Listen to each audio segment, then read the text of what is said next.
Hello everyone and welcome to the dark side. My name is DarthNasere and this will be one of my first review videos. Now, I said in a vlog I did about a year ago that I try to do different types of videos, like gaming, reviews, so my reviews aren't going to be solely movies or solely TV shows. I'm actually going to also do maybe video game reviews and things like that. Now, I'm not as good as some of the big guys out there like Nostalgia Critic with his movie reviews, or like other like or video game other the people who do like video game reviews and things like that, like the Angry Video Game Nerd and stuff like that. So mine are gonna be very amateurish, and they're more gonna be my thoughts on the games or videos or movies and things like that. So for today's review, I'm going to be doing the Star Wars: The Old Republic online MMORPG game. Now, I've been playing this game for about a few years now, and I really like it. I have a ton of different characters. I tend to get bored pretty quickly and switch to more characters after a while. But the one thing I like about this game, the top of the list thing I like about this game, is the fact that your character actually has a voice. In most MMORPGs, or in most video games in general, or at least especially the older ones, you always had the silent protagonist, which was the hero of the game who didn't say anything. It was just you answered yes or no to things, or you like put a little question or whatever the thing gave you to answer the like non-playable character NPC. For those who don't know it, who don't know the short version of that. And so it was amazing for me to start up that game for the first time and realize, hey, my character actually has voice acting, which was so cool.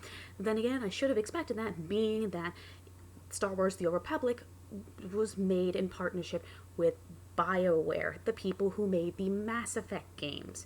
And especially when you go and you can see it's so made by them, because there's this little tiny circle for when you have to answer questions and things, and it'll pop up during like movie scenes slash quests, talking scenes, and it pops up and it gives like 3 or 4 little things to the side, and you can click to answer whichever one depending on what the conversation was. Well, Mass Effect has those same exact little circle things. I wish I remembered the name, but I don't know the name of these things. But it's little like answers, little circles with the answers on the side. In Star Wars: The Old Republic, you can also set it up on your settings to show your alignment. Now, with the way this game is built, you can choose to either be on the side of the light, which has the Old Republic, which you can choose to be a Jedi Knight, a Jedi Consular, I think that's how you say it, a smuggler, or a trooper. And then on the dark side, you have the original Sith Empire. So you have the Sith Warrior, the Sith Inquisitor, the Imperial Agent, and the Bounty Hunter. And so, depending on which side you pick, depends on which one you'll be.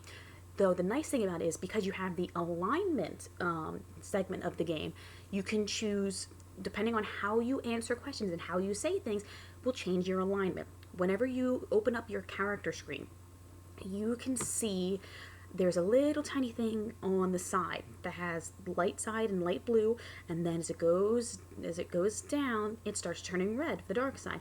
And right at the beginning of the game, your character is neutral, to show that you haven't done anything yet. So you're not good, you're not bad, you're just there.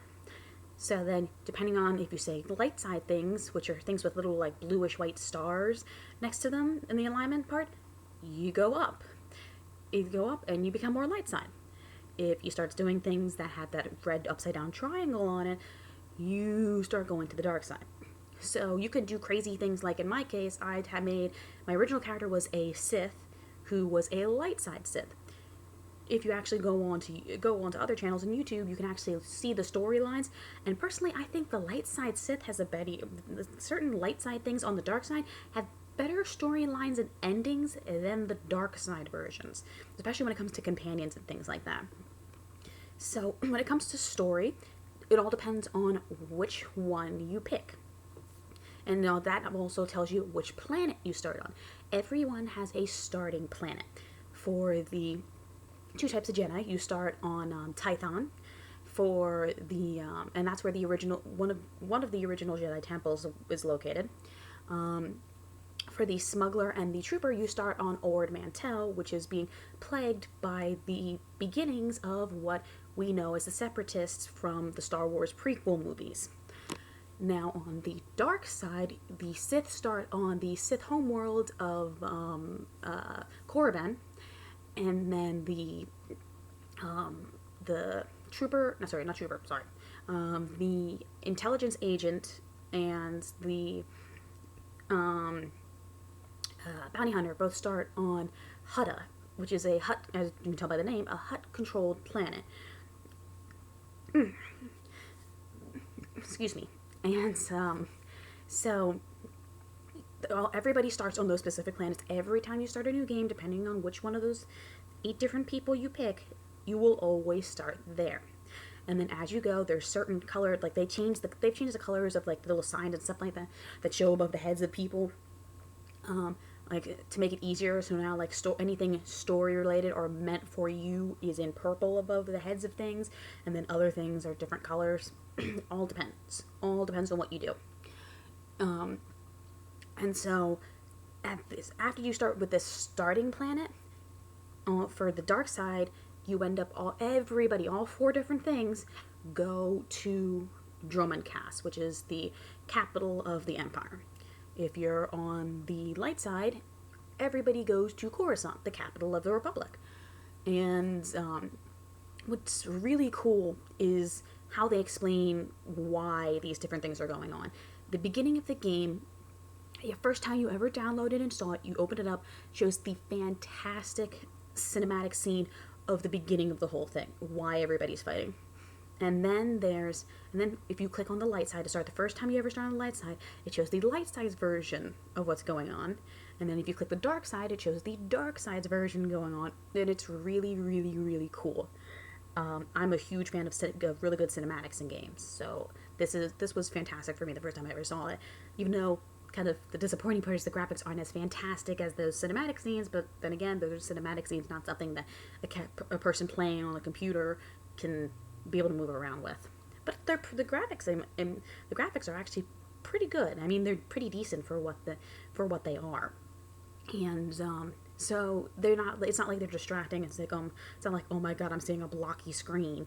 No, they're really, really good, really smooth, really well done. So it makes it easier and nicer to walk around, especially when it comes to customizing your person. Now, there are some ups and downs when it comes to this, because there's a bunch of different species at the bottom of the screen.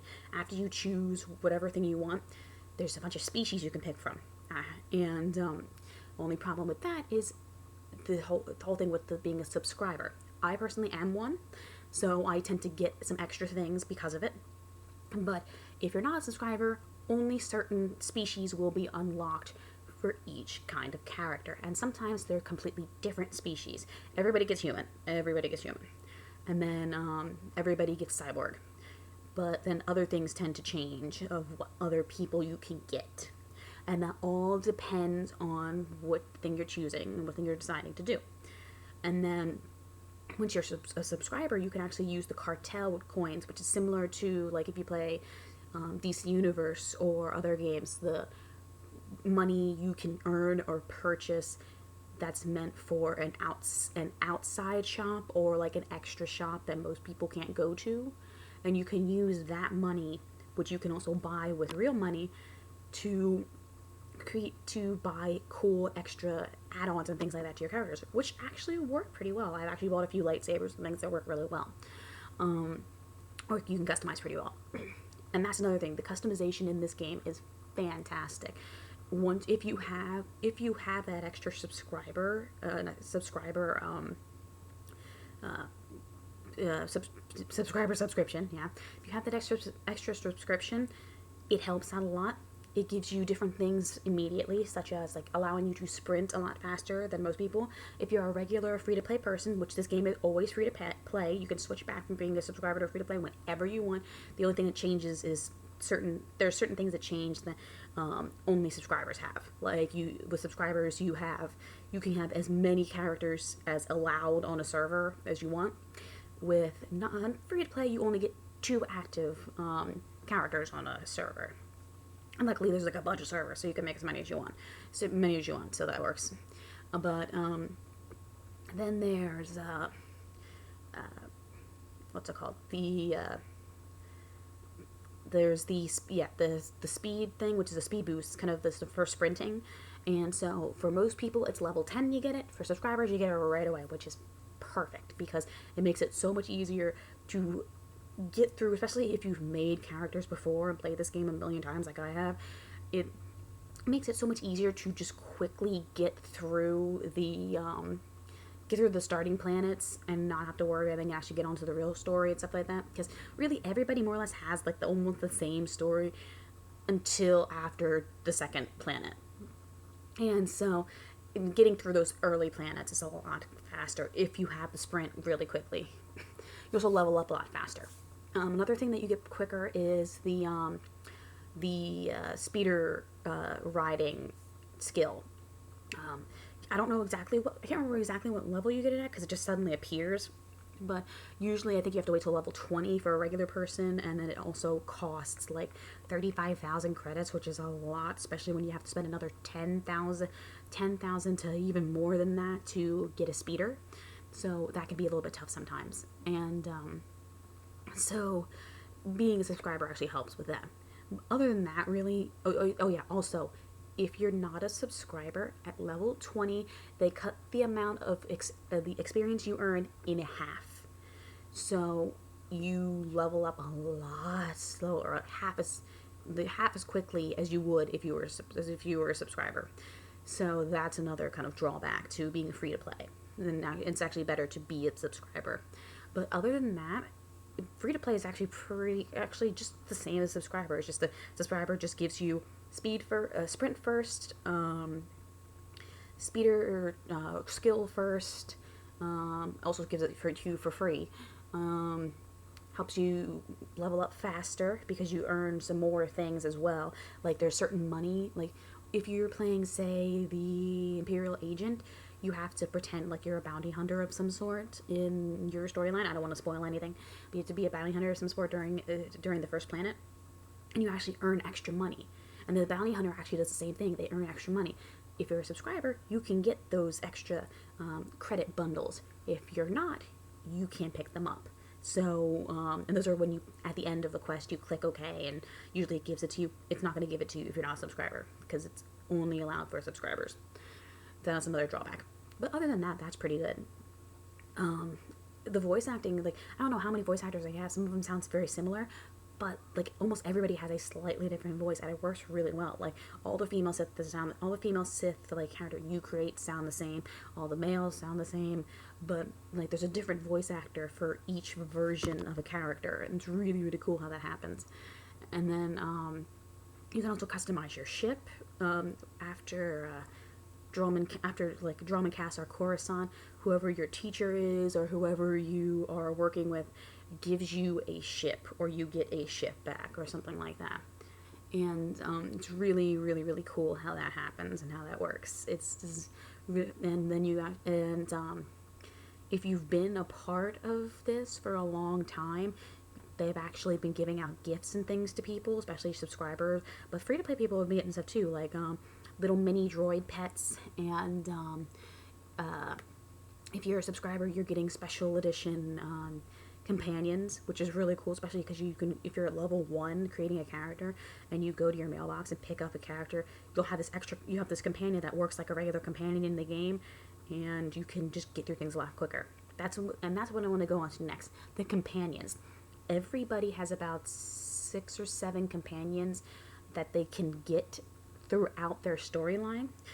Now I can't tell you exactly what planet everybody comes from.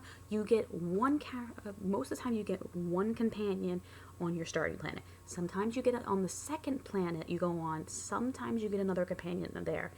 Other times you have to wait to the third planet, and then they go on randomly. You get a new companion, but it all depends. Like for instance, if you are a Sith warrior, we'll do that since it's one of my favorites. Sith warrior, you get a Twi'lek. Right away, well, not right away, but on that planet towards the end, you get a Twi'lek to help you out, and then you get to have her. And then at the end of Dromund Kass, you really at the end of every single second planet, and everybody gets a ship, everybody gets a droid who's also a companion you can use, who doesn't fight, he just heals you.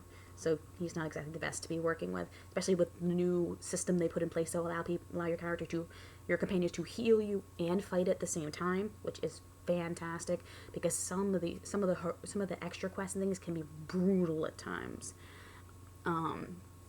Other companions, like, they specialize in different things, but one thing that's nice, you can set them up to do whatever you want. I personally make it so they fight and heal all at the same time, because I'm not dying and redoing things over and over again. Trust me, some quests need you to get it through just once, because they can be brutal and annoying. And they definitely changed things a lot. If you are an older player of the game and you try to go and play some of the things and you end up on Dromacast going, why can't I talk to this guy anymore? It's because of the fact that they got rid of a quest. They've gotten rid of a bunch of different quests. It makes you go through things a lot faster, and you can still level up a lot, but it's like, wow, they changed a lot. So a lot of different things you're missing. Another really cool aspect of the game is the strongholds. The strongholds are pretty cool. At around level 10, you can either go to the fleet, which is where you're supposed to go anyway, or after you go to the fleet, go to your main planet, their next planet. That will allow you to buy an apartment. Really, is what it is. It's a stronghold. It's an apartment, a big, really big condo apartment. The first one you can buy as a darkside user, a darkside person, is an apartment on Dromacast. Now, it's nice, it looks good. It looks good, you can set it up and you get a ton of furniture because of the quest, but the outside doesn't look as nice because of the fact it's Dromacast and it's a very rainy, stormy planet. For the light side, you can get a place on Coruscant, which is, it's more or less the same thing, except for it's less rainy. It's less rainy, it's more or less the same style, just lighter in color because it's light side. And so when you finish the quest for that, which is more or less buy Stronghold, get into Stronghold. Okay, done. Look, you won the quest. Yay. So you get a bunch of furniture and stuff like that, and you can set it up however you want. You can also put holograms of your companions all around the area. It's really cool how that happens, as well as different things to help your gathering skills. That's another thing I would like to talk about is the extra skills you can have. Not the skills for fighting and doing things or like sitting down and stuff like that. No, these are skills that you can train yourself to do when you go to the fleets, either the Republic fleet or the Imperial fleet. You go there's a certain section, it's a big, all the fleets are like big circles. So in one section of the circle, there's a bunch of things, there's a bunch of, like, if you look at the map, there's a bunch of weird diamonds, all in that section. So if you walk there, there's a bunch of different gathering or making or building skills that you can pick from. So the first kind of skill I always recommend is one of the gathering skills. So there's gathering, there's the kit crystal picking up, there's bio stuff, which is picking up plants, and splicing. And splicing also is another one where you actually are actually going into, they look like little tiny diamond-shaped boxes almost, and so when you go over to them, your character kind of just goes and gets into it and then opens it up and there's money. But that's one of the ones I like, because then you get more money to do more things. And so once you pick one of those, if you're a subscriber or you just purchased another slot in the thing, you can actually get another skill. So another one of the gathering or one of the crafting skills, where you can do astromech crafting or crystal crafting, let's see, what other things do they have? There's like synth weaving, which is like building like clothing and stuff. There's a few other things that are really cool. And then there's the mission skills, which are there's underworld, there's like a trade one, and there's a diplomatic one, or diplomacy. And so in those ones, you just send all of these different skills. You can go into the skill screen, or not skill screen, if you click N, it'll pop up, and you will see the characters on you'll see your companions, and you can actually click on different skills next to the characters' faces, and they can actually go and do stuff for you. And you not so it costs money to do those things, but you earn companion gifts, which makes the affection of the companion go up, especially if you want the romance stories or the companion quests, which will give you more experience and more things. There's ones that give you, some of the other gifts are like parts and things for your crafting, and then others are just like big things of money and stuff like that. And they give you more stats and things like that to up your character, really, is what it is, and help you customize your character even greater. One thing that's really cool that's just across the board from everybody is everybody can use crystals in their weapons. Every weapon has a crystal slot, so you can change the color of the blaster. The blaster, like, bullet, you can change the color by changing the crystal. Lightsabers, same thing. You change the lightsaber crystal, there's different colors. For a certain subscriber thing, everyone got these black-purple crystals, and they look pretty cool. It's like, you turn it on, it's like the entire saber's black, but the halo around the outside part is like a purple color, like kind of like my Fitbit hair. Kind of like a plummy purple color. And so, it's really neat. Like, that can go across the board. Everybody can use it. It's really cool. The next thing I wanted to talk about was